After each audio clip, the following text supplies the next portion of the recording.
اور اس ایک رات کی عبادت اللہ نے 80 سال سے بڑھ کر کی.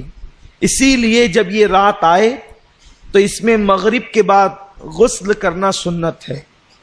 بعد مغرب حضور علیہ السلام کا معمول ہے کہ اللہ کے حبیب صلی اللہ علیہ وسلم بعد مغرب غسل فرماتے تھے. اس کے بعد آقا کریم صلی اللہ علیہ وسلم مسجد میں عبادت کرنا اس رات کو پسند کرتے تھے. گھر میں بھی کر سکتے ہیں، لیکن بلکہ صحابہ کرام تو شب قدر میں نئے لباس کا اہتمام کرتے تھے، نئے کپڑے وہ پہنتے تھے شب قدر میں.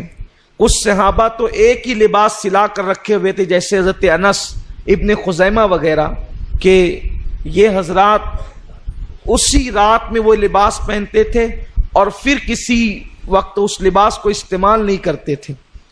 آقا کریم صلی اللہ علیہ وسلم سے پوچھا گیا کہ یا رسول اللہ، اگر ہم شب قدر پائیں تو اس میں سب سے زیادہ کون سی عبادت کریں؟ اللہ کو اس رات کون سا عمل سب سے زیادہ پسند ہے؟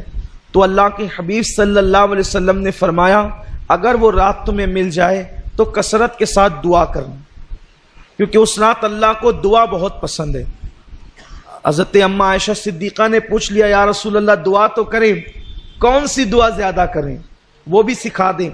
تو آقا نے فرمایا کہ یوں کہو، اللہم انک عفو کریم تحب العفو فاعف عنی. اللہ تو عفو ہے، تجھے معاف کرنا بہت پسند ہے، سو تو ہمیں معاف فرما دے. اس رات توبہ کرو کثرت کے ساتھ، ہو سکے تو صلاۃ التسبیح کا اہتمام کرو، ہو سکے کچھ نوافل پڑھو، اور جب رات کا آخری پہر آ جائے تو پھر دعا میں مصروف ہو جاؤ، اور ہو سکے تو سحری تک دعا کا اہتمام کرو. کیونکہ یہ رات جاگنا اپنے مقدر کو جگانا ہے. جو اس رات کو جگ گیا وہ 80 سال عبادت میں آگے ہو گیا. اور خاص طور پر بہت اہم بات عرض کرنے جا رہا ہوں، جتنی عبادتیں بھی آپ کرتے ہیں اللہ اس کو قبول کر لے تو اس پر انعام کیا ملتا ہے؟ جیسے کسی نے حج کیا تو حج کرنے والے کے سارے گناہ معاف ہو جاتے ہیں، وہ ایسے پاک ہو جاتا ہے جیسے ابھی اپنی ماں کے پیٹ سے پیدا ہو. اسی طرح جمعہ کی نماز پڑھ کے جانے والا ہفتے بھر کے سارے گناہ معاف ہو جاتے ہیں. اسی طرح رمضان شریف کے روزے رکھنے والا گزشتہ رمضان شریف اور اس رمضان شریف کے درمیان جتنے گناہ کیے تھے اللہ سب معاف کر دیتا ہے، سارے گناہ معاف ہوتے ہیں. لیکن شب قدر کی ایک انفرادی خصوصیت یہ ہے جو حج میں بھی نہیں ہے، بڑی ذمہ داری سے کر رہا ہوں، جو حج میں بھی نہیں ہے، جو رمضان شریف کے روزوں میں بھی نہیں ہے. اگر کسی کو شب قدر مل گئی تو انعام کیا ملتا ہے؟ آقا فرماتے ہیں اگر کسی کو شب قدر ملے اور وہ اس میں عبادت کر لے تو اللہ انعام کیا عطا کرتا ہے؟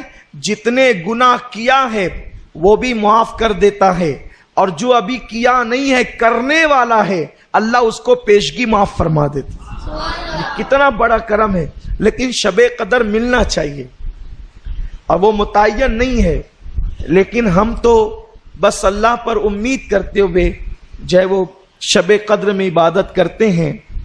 ام المومنین اماں عائشہ صدیقہ فرماتی ہے حضور اس رات تہبند اتنا کس کے باندھتے تھے. میں نے پوچھا حضور اتنا کس کے تہبند باندھتے ہیں؟ تو فرماتے ہیں عائشہ عبادت کے لیے کمر کس رہے ہیں. جب ٹائٹ کوئی چیز کمر میں باندھی جائے تو پیٹھ سیدھی ہوتی ہے، اور اس میں کھڑے رہنے کے اندر جو ہے وہ انسان کو مدد ملتی ہے. تو ایک تو عرفن ہے کمر کسنا، اور ایک تو حقیقتاً ہے. یہ کہتے ہیں نا کہ میں نے فلاں کام کے لیے کمر کس لی ہے، یعنی اب یہ کام کر کے ہی رہوں گا. تو اللہ کے رسول صلی اللہ علیہ وسلم اس رات عبادت کے لیے کمر کستے تھے. یوں تو ان کی ہر رات ہی عبادت میں گزرتی تھی، ہر رات عبادت میں.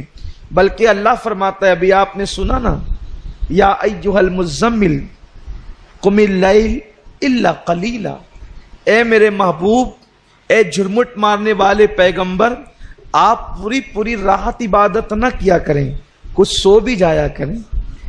یعنی جس کی عبادتوں کو دیکھ کر خدا فرماتا ہے کچھ آرام بھی کر لیا کریں، تھوڑا کچھ آرام بھی کر لیا کریں۔ عبادت کا اتنا ذوق تھا، لیکن اتنی عبادت کرنے والے رسول شب قدر میں اور زیادہ کرتے تھے۔ فرماتی تھی اماں عائشہ کہ حضور علیہ السلام سال بھر جتنی عبادت کرتے تھے اس سے زیادہ کثرت کے ساتھ میرے آقا شب قدر میں عبادت کرتے۔